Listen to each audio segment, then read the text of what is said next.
Wewe unanung'unika tu, maandamano. Tutakula maandamano? Tunataka reli ya kisasa, kwa sababu katika dunia inayoendelea, tofauti ya nchi zetu na nchi zilizoendelea ni miundombinu.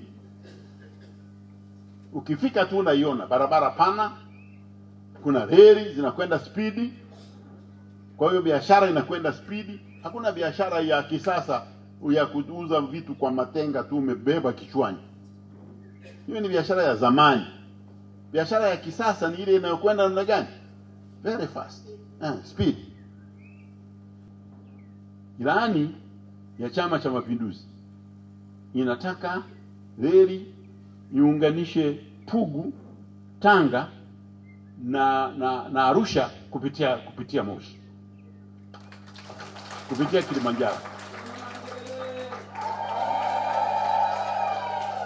Na sisi Msoma kule, hata isipokuja miaka 5 hii inayokuja mpaka Arusha tunaisubiri.